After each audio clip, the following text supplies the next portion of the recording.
How you doing tonight? I'm doing. Oh man, as I yawn, Ugh. I'm doing all right.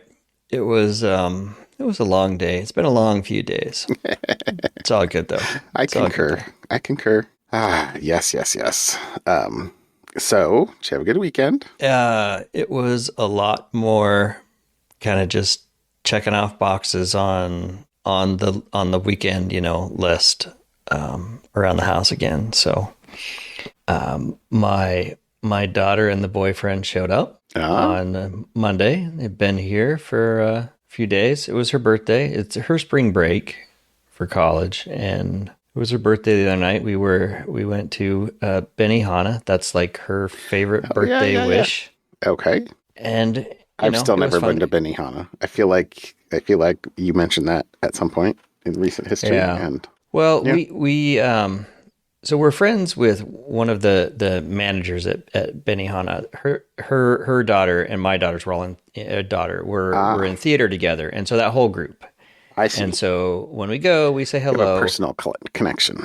and she gets us a good table with the I don't want to spoil. I like the good chef. She says, like our guy was so funny doing because they do a show, right? It's kind of Right. like dinner and a show, and he's cooking the food and trying to crack jokes, and it's fun if you get into it and joke back and the whole thing. So, which of course my daughter and her friends, they were all into this and cracking jokes and everything. So it was a good time. Good time was had by all. So That's awesome. yeah. That's fun. How about you? Oh, I was really busy this weekend. I my wife had a farrier appointment Saturday morning, so I actually put on the backpack sprayer and tried to kill weeds in the like a couple backpacks full of chemicals. The first thing I got all my yellow jacket traps out, so that was awesome. And then we went to there was a music competition at the high school later on Monday, or sorry, on Saturday. And so we went down to listen to a couple of choir groups sing Okay. because my younger boy's girlfriend is in a choir there, and so they came to support his concert, and we went to support her competition, and then Nice. I came back. I got into the beehives. I tidied up all the dead hives. I officially only have one alive hive, which Oh, is super sad, but the I other one just didn't quite make it, or well, false last week flag. I was really hopeful because I opened it up and there were a whole bunch of bees inside. They totally must have just been Yeah. robbing out the honey Oh, from the one hive. So okay. so I so what that meant, I cleaned up all the dead hives and got them all taken care of, and blah blah blah blah blah. So I was, and then my something fun is what I did Sunday. So I'll Okay. Save that one. save that for later. But Okay. I had a very I had a very very busy weekend. Mm. So just it was good. I enjoyed. Okay. I like putting on my headphones and going out and puttering, and Hmm. I've been trying to slowly work on getting the garden all cleaned up, and spring's coming. Can't do Yeah. anything until after spring break. But Yeah. after spring break, I'm gonna come back and I'm gonna start all my plants and do all that other kind of stuff. So Okay. I gotta do all the things before then. Well, speaking a little bit of spring cleaning, I did a little spring cleaning in my spam folder. Oh, I usually go through and just delete all the spam occasionally and just see if there's anything in there that I really should pay attention to. And a couple of things I thought were funny. So there was one email, which is odd that it's in my Gmail spam folder, but it was from YouTube, oh, and it was to the Mostly Security podcast, and it was, "Hi, Mostly Security. It looks like an external link you included in episode 106, The Struggle Continues, doesn't follow community guidelines to help keep our community safe. We removed your content from YouTube, and here's the external link." oh, And so they pulled an episode. So I'm like, I have no idea what's in that. The link was Kotlin versus Java.com, Kotlin vs Java.com. I remember we talked about this ages 6 years ago. ago, whenever it was. Uh-huh, uh-huh.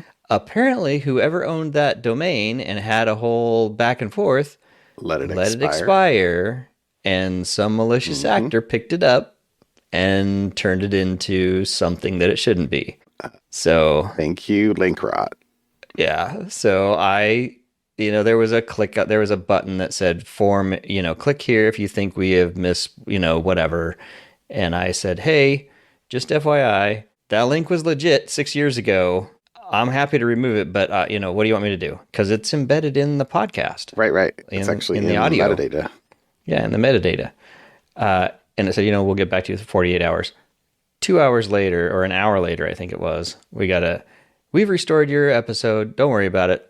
Link. I'm like, okay. If you go to that link now, if you have a browser that has website detection, like the McAfee Web Advisor, it blocks it as a risky site. So anyway, so that was one. Well, there you go. And this one, this is 100% guarantee you this is somebody using ChatGPT to try to drum up marketing leads. So here's it's an email to, and this is what it says. Hey, John and Eric, I couldn't help but chuckle at your latest episode, especially the bit about gene-edited mice on the road to resurrecting a woolly mammoth. Your ability to weave tech narratives with such offbeat stories is truly one of a kind. I'm not sure we weaved anything there, but okay. And then, of course, this is precisely why I find you'd find immense value in chatting with Name, known for his time as Chief Security Officer of Bank. Name has a following of large number, eager learners in cybersecurity risk management. Name has a distinctive approach, blending governance, blah, blah, blah. Anyways. But given your discussion about scammers using Starlink, Name's insights into cybersecurity threats, compelling deep dive for your listeners. This is someone took the transcript of the episode and says the prompt was probably, generate a, personal thing to push my guy who we want to push on him. Clearly, he's never listened to the podcast. Otherwise, he wouldn't try to suggest someone come on as a guest. Anyway, this is still mostly kind of funny. John and Eric's. John and Eric let people listen to their lunch conversation is what this is.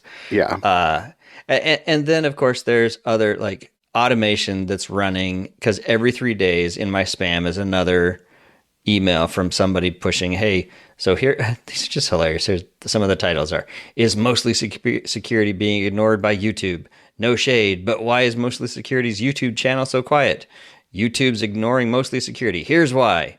Why is YouTube ghosting Mostly Security? And then I started getting duplicates from 2 different people at the same marketing place, different emails at the same marketing place.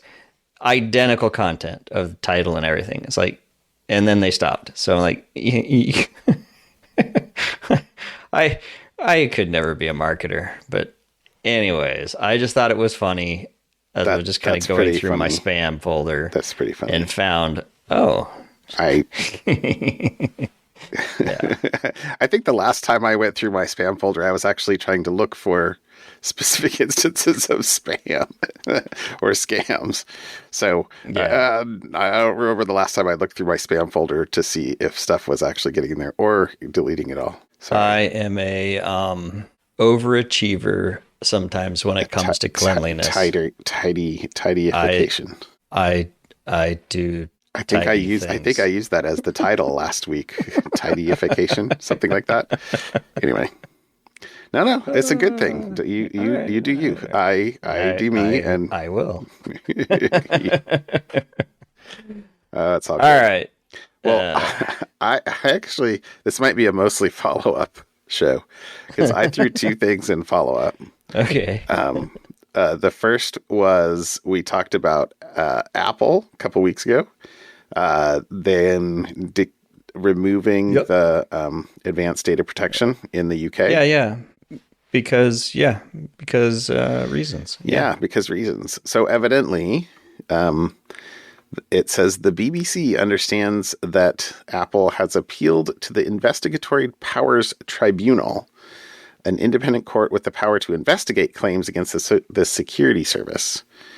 So in January, Apple was issued with a secret order by the Home Office to share encrypted data belonging to Apple users around the world with UK law enforcement in the event of a national security or a potential national security threat. So, secret order, Apple refuses to comply or do something, and then is basically going, I guess not publicly, but semi-publicly. I mean, these things aren't staying quiet, at least. Through the process. It says the FT, Financial Times, which first revealed Apple's legal action, reports that the tribunal case could be heard in the next few weeks, but may not be made public. The Home Office refused to confirm or deny that the notice issued in January exists. Legally, the order cannot be made public. And the most accurate sentence in the entire article, Apple declined to comment. Yeah. Okay. They're pretty good at that. Although maybe they used to be better. I don't know. Apple declined to comment. So that's the first one. Right. So that's the first one. Right. More, much ado about something. So second one, remember, Web3 is going great. The $1.4 billion hack we talked about a couple weeks ago, and then I think I did follow up on. But so this is a TechCrunch follow up. Says, since the digital robbery, the hackers have moved all the Ethereum they stole out of the dozens of crypto wallets they originally split the proceeds between, and have converted most of the funds to Bitcoin, according to Tom Robinson, the co-founder and chief scientist of crypto monitoring firm Elliptic. And Ari Redboard, a former federal prosecutor and senior treasury official who is now the global head of policy at TRM Labs, also a blockchain monitoring firm. So another person, Andrew Fearman, the head of national security intelligence at blockchain monitoring firm Chainalysis, told TechCrunch that the company is tracking around 90% of the stolen Bybit funds, the majority of which have been converted to Bitcoin and are being held in about 4,400 addresses. The remaining 10% of stolen funds have been lost to fees/freezes/ off-ramped. Off-ramps are services that turn crypto into cash. But here's the sentence that made me go, yeah, this is worth actually at least mentioning here to you. This rapid laundering suggests North Korea has either expanded its money laundering infrastructure or that underground financial networks, particularly in China, have enhanced their capacity to absorb and process illicit funds, said Redboard. The scale and velocity of this operation presents new challenges for investigators as traditional anti-money laundering mechanisms struggle to keep pace with the high volume of illicit transactions. So, Web3 is going great. Oh, well, I guess in not unexpected segue, my topic is actually on cryptocurrency. Are we back to the crypto days? I just DAZE.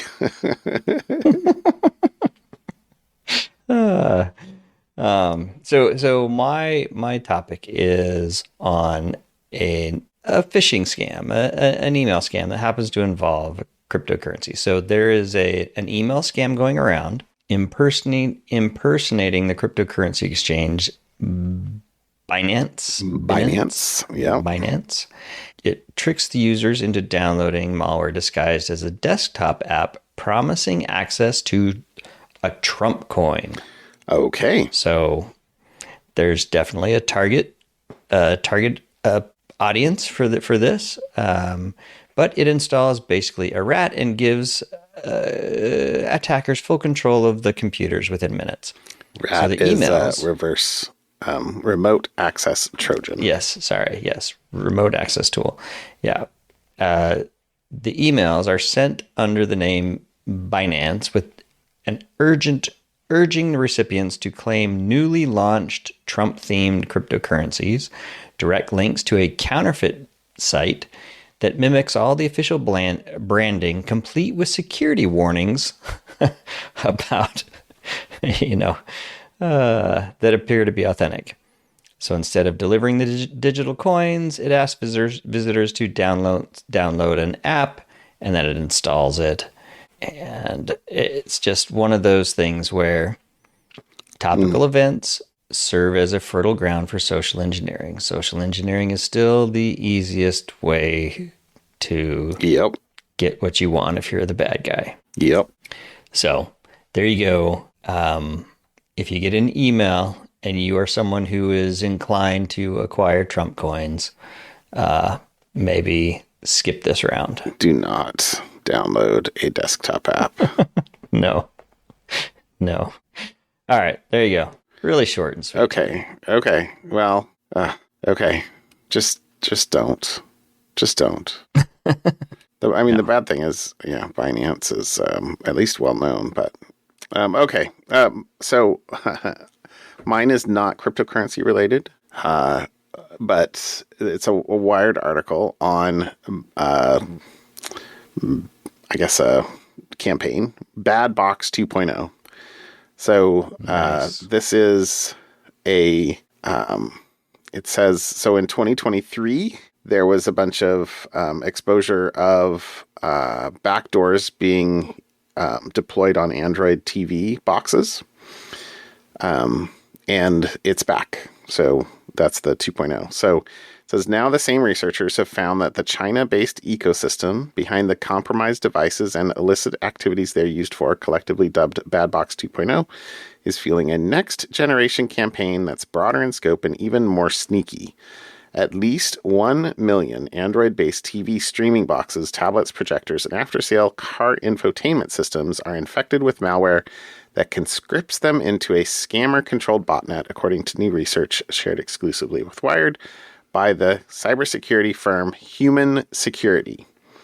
The compromised devices are used for a range of advertising fraud and in so-called residential proxy services, which allow their operators to use victim internet connections for routing and masking web traffic. So that residential proxy is I think, people don't realize that if they've got one of these compromised devices, the bad actors could be routing traffic through devices in your house. So they're using your internet connection so that, the traffic appears to be coming from a consumer IP address, consumer internet.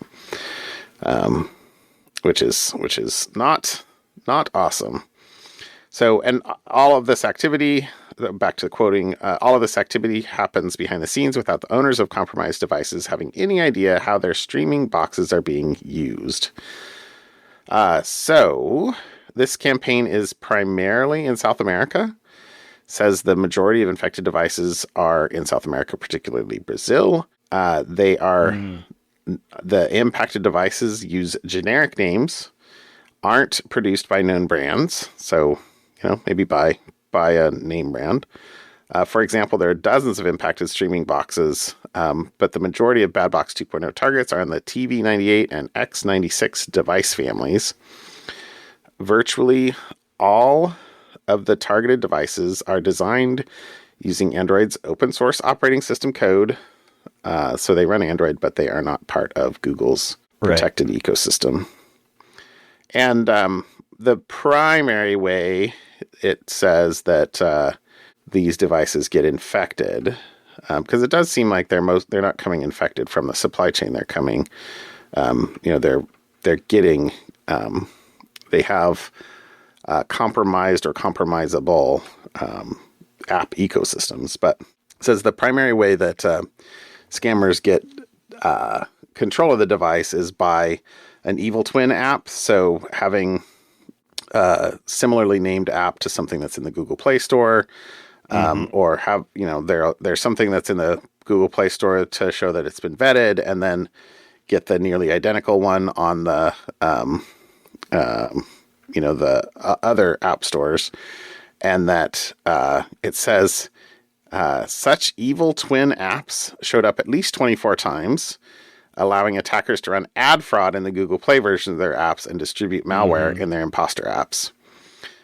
Human also found that the scammers distributed over 200 compromised, rebundled versions of popular mainstream apps as yet another way of spreading their backdoors. So, exciting. But then here's again, this is why did I pick this out? And so most of this infrastructure has been sinkholed. So the command and control traffic is going to addresses that are not responding anymore. But here's the quote from Trend Micro's Yerochkin. As a consumer, you should keep in mind that if the device is too cheap to be true, you should be prepared that there might be some additional surprises hidden in the device. There is no free cheese unless the cheese is in a mousetrap. That's a fantastic quote. That's a good quote. I don't think I've heard that before. That is a fantastic quote. I feel like, we would, in the States, we'd say there's no free lunch. But, I mean, maybe that's a Japanese saying, like with a direct translation. For there's no free cheese.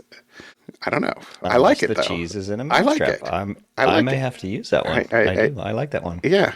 So I thought there was nothing wrong with that. So nice. There you go. All right. How about something fun? All right. So I am going to serve up a softball for you just to mock me. But I know I talked about it. What a couple years ago? Was your something fun a couple years ago? Whatever that ugly thing was, I forget what it was. I put a down payment on this Nimbus one. It was like fully electric, fully enclosed, like skinny one car seater thing. It looked super cool to me, and I thought this is kind of fun. I think you are very much more avant-garde than I am. I think you have censored yourself a little bit, because I think your first quote to me was, "What is it with you and ugly vehicles?" So my next ugly vehicle is a Tello. So tellotrucks.com. I'll put the link in there. But it is a small, fully electric truck. It's about the size of a Mini Cooper end to end, but it's taller, of course, being a truck. And you can fit a 4x8 sheet of plywood in the back of that thing. No, you can't. You mean leaning up against the... No. You find a picture, it's laying flat in the back. Okay. It has as big a bed space as a Toyota Tacoma. Anyways, so who knows if this will ever get made, but I paid yet another $150 reservation fee. If it were like any much more than that, I would not have reserved one. But I thought this might be a fun little truck to get. And so I paid my $152 reservation fee. And it's that price because that's the length of the vehicle front to end. 152 inches. Oh, I see. It's not a very big vehicle. That's the gimmick as to why. Okay, this is a gimmick. I'm looking at this, and in order to fit a 4x8 sheet of plywood, you have to put down the rear seats, and it slides. Yeah. The plywood goes into the cab. Yeah. This is not. But trifles. But trifles. I mean, okay. It's true. Can I give it a compliment? That would be fantastic. It looks better than a Cybertruck. That's a backhanded compliment, but I'll take it. You could treat that as a compliment. Anyways, go out, check out tellotrucks.com and just, entertain yourself. It does look... The other thing I think you said was something about, aren't you going to die if you get in an accident? What happened to the crumple zone up front?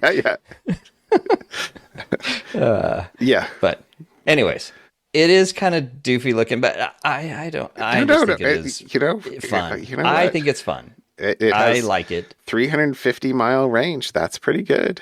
It's not bad. And I think it'd be fun. So I probably won't get one. It probably won't get built, or if it will, it's going to be 3 years delayed. Whatever. This is not a solved problem in the EV market yet for smaller startups. So, yeah. But that's my something fun. There you go. Trucks. There you go. Tacoma capacity in the footprint of a Mini Cooper. Mm-hmm. Okay. It looks like something that you might see on the Jetsons. That's a semi-compliment. You don't try Okay, I'm gonna stop. Because I do. Like, if you got it, I would say, hey, give me a ride and let me check it out. But anyway. You've ridden in my current electric Mini. Yeah, the Mini Cooper's awesome. You know, it's small. It's kind of mini. But it's cool. It's good. Okay. Yeah. So my something fun. I was like, okay, what am I going to do for fun? Didn't I do something fun this weekend? So as per usual. Mm-hmm. So my wife says to me, hey, John, do you think you could make some swords? And I'm like, as per usual, can you make some swords? Well, like a couple of weeks ago or a month ago, it was like shields, but that was for something else. Yeah. This is for so this is not a continuation of the same thing. You would think that swords and shields go together. They do not. Although the shields are like hanging up in their classroom and they look really cool. It was pretty cool. No. But so they're doing class play, and the class play is like a Robin Hood thing or Sheriff of Nottingham or something about like the merry bandits, and they're like how old are these kids? Sixth grade. So, and I see the picture, those are pointy swords, my friend. So I'm like, well, like, how many kids do you have? And she's like, well, 16. And I'm like, I'm like, okay, I can figure it out, and I don't mind. So I did. So I made 16 wooden swords this mostly Sunday, although I did a little bit of finishing them off the last 2 nights. But you know, as I was like, I have all the tools to do exactly this thing. Like this is a thing that I could do. So I failed on 2 prototype ones, and then I figured out exactly what I wanted to do, and they turned out okay. All right. They're like they like, look cool. Yeah, I mean, I did a half lap joint for the cross guard, and then I mean it's not really a 1x2 because I was like, well, 1x2s are all crooked, so you have to get like bigger boards and cut them down if you want them to actually like not be like straight flopsy storts. Yeah, and so yeah, and I did the first like prototype one with a hand router, and I was like, John, this is why you have a router table. So I did. I used a chamfer bit for the sword edges, and a round over bit for the handle and cross guard, so that you know it all worked out pretty nicely. And she took them down to school today, and they did their play practice. And I was like, how well did the swords go over? And she said, very well. They went over very well. I bet. So fingers crossed there are no injuries. I'm like, are they going to hit each other? She's like, they have been instructed. but they evidently there are some sword fights in the play, so they will be clattering the swords together in some choreography. Okay. I'm sure that they're working through their so I will go see the play next week and see how well the swords perform. But all right. But there you go. So that was my something fun. I was like, that was my fun project for those for do Sunday. look like a lot of fun. So they look like a lot of fun. Anyway, it was cool. That was cool. There you go. All righty. Well, on that note, have a great week. You have a great evening. I'll talk to you next week. See you later, Eric. Bye. Bye.